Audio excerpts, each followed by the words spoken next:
The Polar Express is a film in which a Baldwin 284 S3 class steam locomotive full-on Tokyo drifts across a frozen lake. Anyone with half a brain will tell you that the physics in this scene are utter bull. It did get me thinking though, has such a thing ever happened where a steam locomotive has found its way onto a frozen lake? And the answer is surprisingly yes. Not only that, but it's happened on more than one occasion.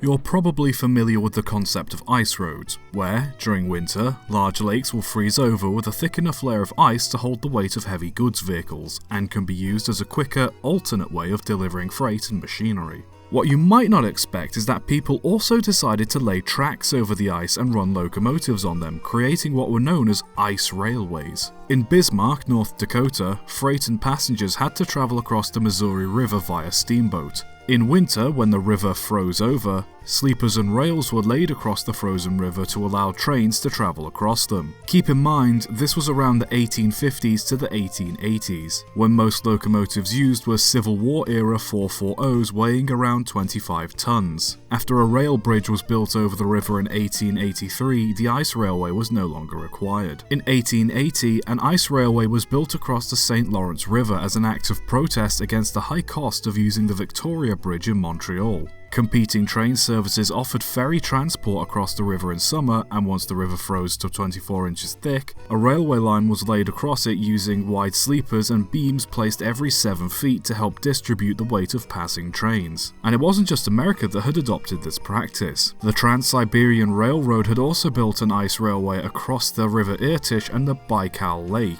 Sometimes these tracks weren't laid out of necessity, but practicality. On Christmas Eve 1879, rails were laid across the Red River when it was frozen in order to transport a new locomotive from the Baldwin Locomotive Works in Philadelphia to its final destination of Winnipeg, Manitoba. The practice wasn't 100% flawless, and there were some incidents involving ice railways. On one occasion, on the 5th of January 1881, a train was passing over the St. Lawrence River when the ice beneath it started to give way. The passengers and crew managed to get clear from the engine in time before it broke through the ice and sank to the bottom of the river. The next day, a slightly different path was laid over the river and a lighter train ran across with no issues for the rest of the rail's existence. The last account I can find of an ice railway was in 1923, when one was laid across the Tanana River shortly before the completion of the Alaskan Railroad. Afterwards, it was likely a combination of heavier loads, heavier locomotives, and the construction of many bridges across these rivers that led to ice railways going out of usage. Nonetheless, ice railways were still a rather unique solution to the problem of getting across a frozen river. Just don't expect to be drifting a train across a lake anytime soon.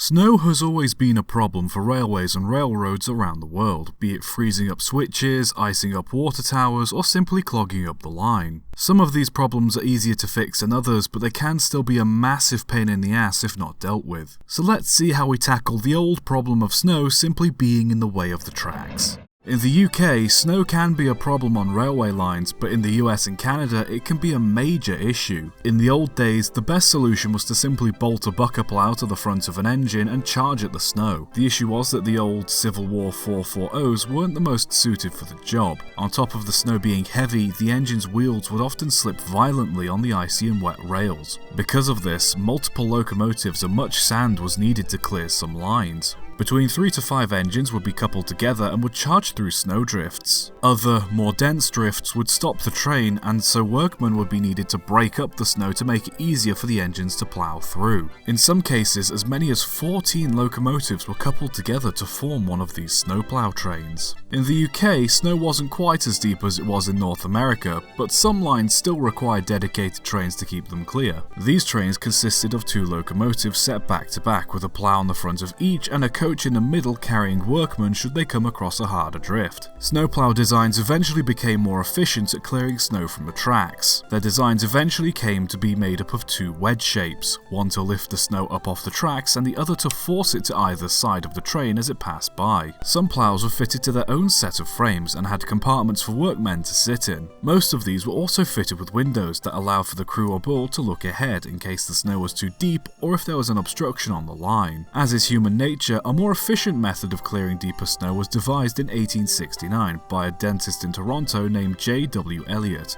though he never had the chance to build a prototype of his machine. Orange Jewel from Orangeville, Ontario built a prototype later on and tested it in the winter of 1883 to 1884. This machine later came to be known as the rotary snowplow. The way it worked was simple. A wagon would be fitted with a large rotating blade at the front powered by a steam engine. A casing was mounted around the blade to channel the snow being cut by the blades. The snow would be blown to either the left or the right of the track, and the direction could be changed by a person in the cab of the plough. Most rotary ploughs couldn't move on their own and required an engine to push them. They were significantly better at clearing deep snowdrifts in mountainous areas compared to the traditional snow ploughs, but they were, and still are, very expensive to run, maintain and operate, which is why many railroads still use traditional ploughs to clear the lines. Most modern rotary ploughs are powered by diesel or electric motors, but some steam ploughs are still in service, mostly for display purposes for rail enthusiasts. Each railway has its own way of dealing with snow, some more extreme than others, but every railway at the end of the day shares the same philosophy when it comes to snow. It's a pain in the ass, but nothing a few men and a lot of horsepower can't fix. As travel by rail became more and more popular, it became clear to railway companies that they needed better ways of keeping their passengers comfortable. In warmer weather, the carriages were usually fine to ride in, but in winter, their wooden bodies meant they were about as warm and comfy as an old garden shed. As such, railway companies had to come up with many different solutions to try and keep their passengers nice and cozy. In the very early days of steam in Europe, because of how bare bones the carriages were, all passengers could do to keep warm in winter conditions was just bundle up, bring a blanket, or wear another coat. Eventually, the railways took responsibility for keeping their passengers warm by providing carpets and blankets to those who requested them at stations, and later hot water bottles. Around the 1860s, foot warmers were incorporated into many carriage designs, usually first class. These came in many different shapes and sizes, but were essentially long metal boxes that would be filled with either boiling water or hot sand and placed under the carriage seats. Little hatches were installed in the sides of carriages to allow workers to easily take them in and out should a passenger request one or ask for theirs to be refilled. Later designs involved filling the boxes with sodium acetate, which could maintain a temperature of 55 degrees Celsius for several hours, while others used fire bricks stored under the carriage frames with small vents leading into the coach to let the hot air in. In America and other countries that used more open-plan corridor carriages, heating them was much more of a challenge, especially on much longer train journeys. Most carriages just had a small stove that burned either wood or coal fitted in the corner. However, these weren't the best at keeping everyone aboard warm, as it usually ended up with one end of the carriage being piping hot while the other end was still freezing cold. Not to mention that the passengers or the guard would have to keep stoking the fire, and how much of a fire hazard these stoves were when the main body of the carriage they were in was primarily made out of wood. For most railway companies, it was a very difficult task to come up with a practical heating solution for their carriages, and often many passengers found themselves experiencing very frigid journeys, especially in countries that experience intense cold during winter. The public, however, failed to understand the technical complexities of heating a carriage with the available technology of the time, and as such felt the railway companies were ignoring their needs. What didn't help was the many contemporary cartoonists, who used this fact to take jabs at the railway companies, further fueling the contempt from the public. Eventually, the idea came to some designers that, hey, there's a great big boiler at the front of the train, why not use some of the heat from that? And so, by the late 1800s, many railways developed a sort of radiator system, where steam from the locomotive's boiler would be fed through pipes fitted under the floor of the carriages. This would keep them heated and remove the need for staff to maintain fires or keep refilling water bottles. Pullman was one of the first major carriage builders to incorporate the underfloor heating design in the 1860s. However, this steam heating system didn't take off in the UK and parts of Europe until the late 1880s. The steam system also had its own problems too, as not only did it take a long time for the steam to properly heat the very end carriage of the train, but the high pressure steam being pumped directly from the boiler was notoriously notoriously dangerous. In 1903, Chicago businessman Egbert Gold produced a system that used much lower pressure steam to heat the carriages, which was much safer, and as such practically became the universal means of heating carriages for many railroads. The system was so effective, carriages were still being built with steam heating well until the 1960s. At this point, many railways were starting to use diesel power instead of steam, which then led to the problem of where they were going to get the steam from to heat the carriages with. In the UK, the solution was to install boilers into various passenger diesels, which would burn diesel oil to produce the steam required to heat the carriages. These, however, often proved to be faulty, not to mention the fact that the locomotive would have to remain stationary while waiting for the carriages to heat up. Something that prior steam locomotives had to do, but they could use that time to build up boiler pressure ready for the journey, whereas diesel locomotives had no need. American railroads often employed purpose-built heater cars for this reason, older carriages or rolling stock that had been fitted with a steam generator to produce the steam needed to heat the rest of the train, so that diesels could just pick up the train and go without having to waste time idling to warm up the coaches. Because of how unreliable the diesel boilers were, some regions of British railways followed suit and converted old goods vans into dedicated steam generators to fulfill a similar purpose. This of course was only a temporary solution, as most railways focused on upgrading their carriages to electric heating instead of steam. All the same, it wasn't until the 1990s when the last steam-heated carriage was taken out of service on British rails, with many preserved carriages on heritage lines still using steam heating. So next time you're travelling in a nice warm train, take a moment to remind yourself that it took an awful lot of trial and error for you to have such a comfy journey, and that, more importantly, not every simple problem has an equally simple solution. As picturesque as it can be, snow is a very real problem for both engines and their crew alike. Heavy snow especially is very dangerous, and in some unfortunate circumstances, very lethal. Before I tell this story, I need to give you a quick lesson in block signalling. In 1876, train signals on the Great Northern Railway worked on a block system. Every few miles there was a signal man stationed by the line. They had one signal close to their box known as the home signal, and another roughly half a mile before an engine would reach their box. If the line ahead was clear, both signals are set to all clear, meaning the driver can proceed at speed. If a train was still in the block ahead, they would set both signals to danger. When a driver passes the first signal, they can proceed but need to be ready to stop in case the home signal is set to danger too. If the home signal was set to clear, then the train would proceed into the next block, but if the home signal was set to danger, then the train would stop at the signal until the block ahead was clear. Signalmen could also communicate with each other to confirm if a block ahead was clear for the train about to pass through. On the 21st of January 1876, Abbott's Ripton was suffering a massive blizzard. The snowstorm was that bad, some signalmen couldn't even see the home signals outside of their own boxes. A coal train was 18 minutes late heading down the line, and a Great Northern Rail Flying Scotsman Express service was scheduled to depart sometime after it. It was common practice for this particular coal train to stop and be shunted into a siding at Abbott's Ripton to allow the Scotsman to pass. However, because of the delay, the signalman at Holme, 2 boxes before Abbott's Ripton, decided to stop the coal train there as to avoid delays with the express. The signalman set the signals to stop the coal train, but for some reason it continued straight past his box. The Holme signalman messaged through to the Abbott's Ripton signalman and informed him the train had failed to stop. The coal train was eventually stopped at Abbott's Ripton and instructed to back into the siding. The Scotsman at this point had departed and was well on its way, travelling at speed.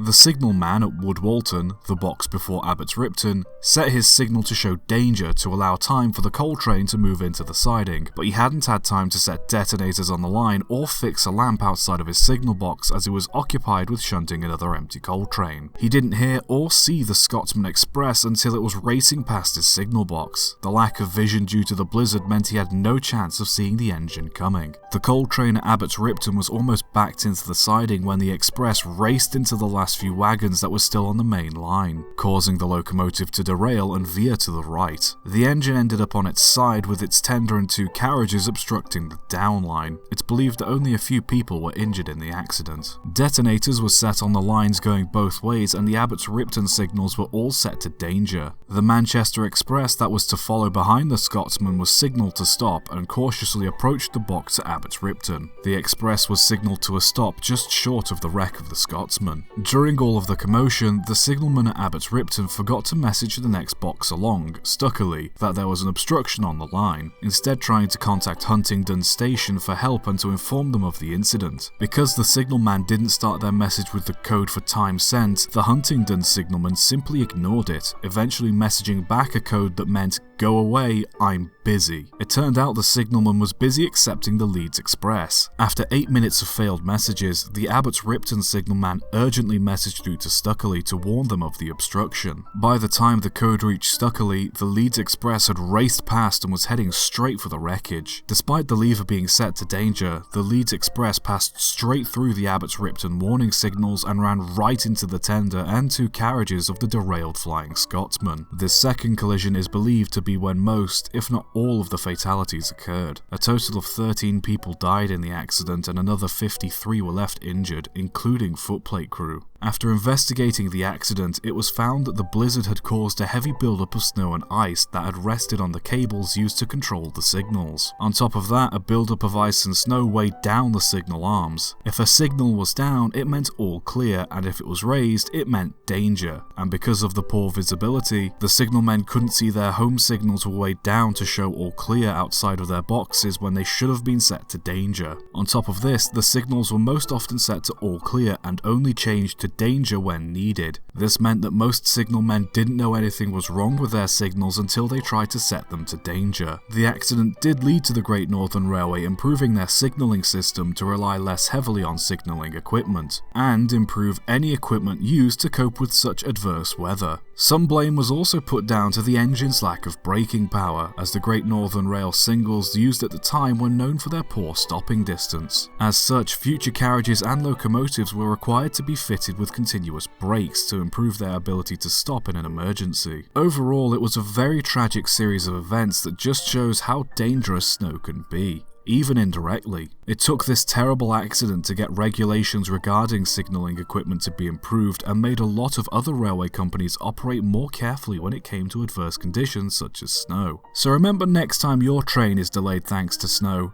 there's a reason why we don't take chances on the weather anymore. So last winter, I did a video on how steam locomotives used to frequently travel along frozen rivers and lakes in winter. While this technique was widely used, it still required the laying of temporary rails, which was fine for frequent passenger use, but what if you wanted to transport a lot of goods over a frozen river only a few times, or in an area where there may be no railways? The answer, as it turned out, was to put a steam locomotive on skis.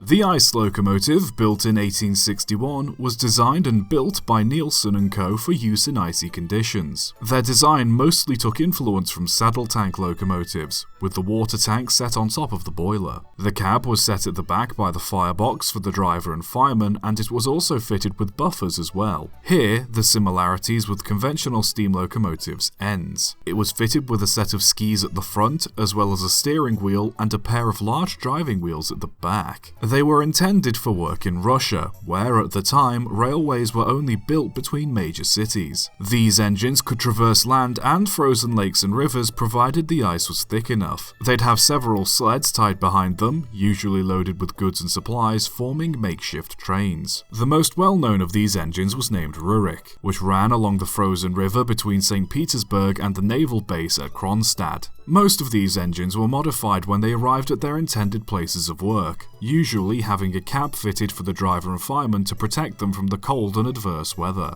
Nielsen & Co. built several of these engines, however, it's believed that they only ran successfully for one winter season, and after that, nobody is quite sure what happened to them. It's likely they were either eventually modified into railway locomotives, disassembled for parts, or simply melted down for scrap. These engines, however, weren't the only ice locomotives ever built. In 1860, the New York Times featured an article regarding a locomotive designed by a Mr. Norman Weard to traverse frozen rivers. The machine is described as the size of an ordinary passenger car, shaped like a boat with airtight compartments to keep it afloat should it break through the ice, and had the ability to raise its body several feet above the ground to aid in traversing deep snow. It is also described as possessing the ability to pull itself out of the water, and its main driving wheel could be heated by steam from the boiler to help reduce the buildup of ice. I wasn't able to find many pictures of the vehicle, and I'm not 100% sure if the ones I'm showing currently are of it specifically, but it's the best I could do. Another, very short article was published years later in the New York Times in 1892, this time about another supposed ice locomotive built by a boiler inspector named Mutney. It was described as 6 feet long with an OAB, however you pronounce that attachment, and that the highest part was about 3 feet from the floor. I couldn't find much else about it, not even a picture, so whether or not the machine worked is a mystery. Overall, ice locomotives are an interesting footnote in the history of steam power. While they didn't become a widespread technology like traction engines or other similar machines, they're still nonetheless a quirky little design that, I think you'll agree, holds a special charm of its own. As beautiful as a snowy landscape can be, for many railways, a thick blanket of snow is often viewed less as pretty and more as a pain. It takes a vast amount of machinery and manpower to keep the rails clear, and a considerable amount more to free a train that gets stuck, as the Southern Pacific found out in 1952.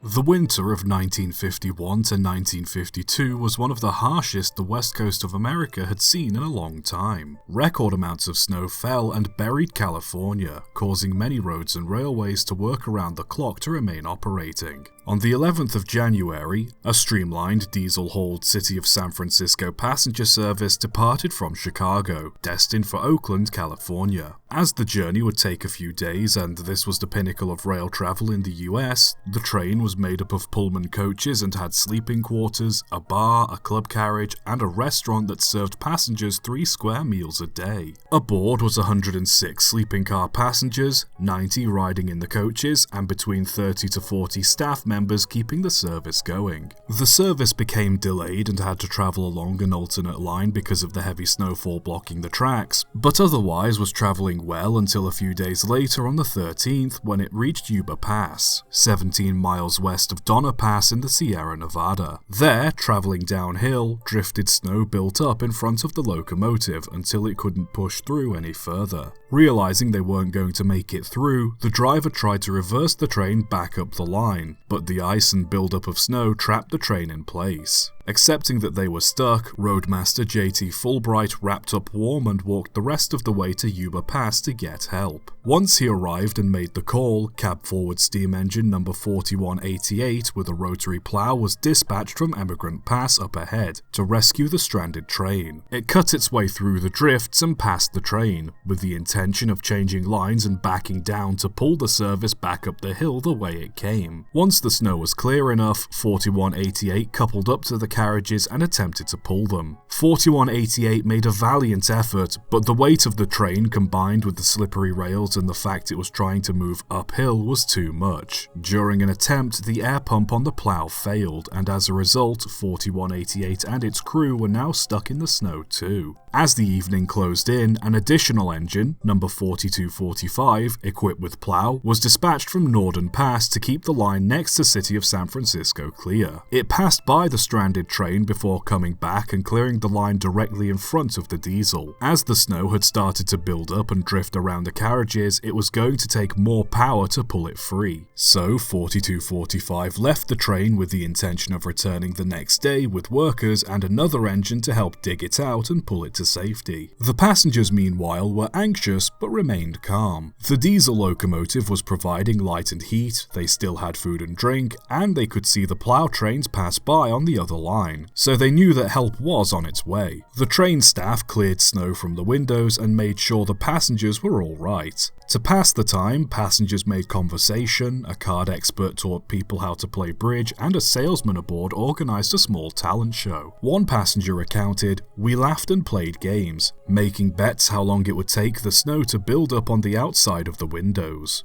Dr. Walter Rohill and 5 other qualified nurses who happened to be passengers provided medical assistance to anyone who needed it, with Dr. Rohill forbidding anyone from drinking alcohol as he needed the gin to sterilize his needles. With the conductor and trainmaster keeping passengers informed of the rescue operations, the passengers seemed to have a very pleasant, albeit slightly anxious night. The next day, Monday the 14th, the blizzard continued while 4245 and its plough marched east back up the line, clearing the way for another rescue attempt. About halfway, however, it was brought to a stop by a large snowdrift. Nobody was hurt, but 4245 couldn't go any further. With the line ahead of the train now blocked, a third engine equipped with ploughs both front and back was dispatched from Norden to clear the lines behind the train. However, this too became stuck, and tragically, while stood outside inspecting the situation, engineer Ronald R. Raymond was killed when an avalanche came down and overturned one of the ploughs, burying him beneath it. Now with the line from both ends completely blocked off, the passengers were truly stranded. On top of this, the diesel locomotive had ran out of fuel, and the passengers had lost their lighting. 4188, which was still attached to the train, took over heating duties for the rest of the day, with the coal-burning kitchen stoves heating up soups and coffee, while a few of the sleeper carriages still had their propane-fueled generators to keep them warm. By this point, the situation was beyond anything the railway could do, and so efforts were made to clear the highway that followed close to the line as a means of getting to the train. In the meantime, local volunteers and railroad workers did their best to keep the passengers safe. The Mexican section crew shoveled snow clear of the windows to provide ventilation, and ensured the doors to the mail carriage were clear as it was the only means of entering or exiting the train. Local ski instructor Dennis Wiles put together a volunteer team to deliver food, medicine and blankets to the train. A footnote that I feel I have to mention is that Dennis Wiles was actually George Gartner, a former German prisoner of war. He escaped from his camp after the war had ended to avoid being repatriated to his hometown, which was at that point part of communist Poland. Not only did he help the passengers, but the press also took a picture of him and his group and published it in Life magazine,